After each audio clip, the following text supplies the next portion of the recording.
This is one of my favorite stories that my mother used to read to my brother and me when we were little, and it's called In Which a House is Built at Pooh Corner for Eeyore. One day when Pooh Bear had nothing else to do, he thought he would do something, so he went round to Piglet's house to see what Piglet was doing. It was still snowing as he stumped over the white forest track, and he expected to find Piglet warming his toes in front of his fire. But to his surprise, he saw that the door was open, and the more he looked inside, the more Piglet wasn't there. "He's out," said Pooh sadly. "That's what it is. He's not in. I shall have to go a fast, thinking walk by myself. Bother." But first he thought that he would knock very loudly, just to make quite sure.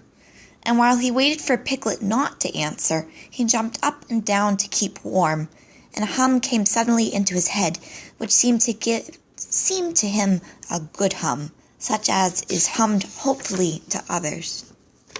"The more it snows, tiddly-pum, the more it goes, tiddly-pum, the more it goes, tiddly-pum, on snowing. And nobody knows, tiddly-pum, how cold my toes, tiddly-pum, how cold my toes, tiddly-pum, are growing." So what I'll do, said Pooh, is I'll do this. I'll just go home first and see what the time is, and perhaps I'll put a muffler round my neck, and then I'll go and see Eeyore and sing it to him. He hurried back to his own house, and his mind was so busy on the way with the hum that he was getting ready for Eeyore, that when he suddenly saw Piglet sitting in his best armchair, he could only stand there, rubbing his head and wondering whose house he was in. "Hallo, Piglet," he said. "I thought you were out." "No," said Piglet. "It's you who were out, Pooh." "So it was," said Pooh. "I knew one of us was." He looked up at his clock, which had stopped at 5 minutes to 11 some weeks ago. "Nearly 11 o'clock," said Pooh happily.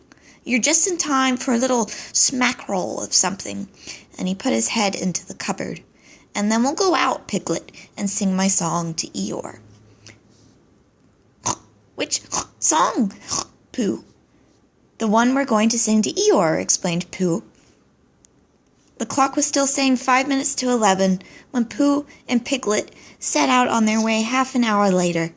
The wind had dropped, and the snow, tired of rushing round in circles, trying to catch itself up, now fluttered gently down until it found a place on which to rest.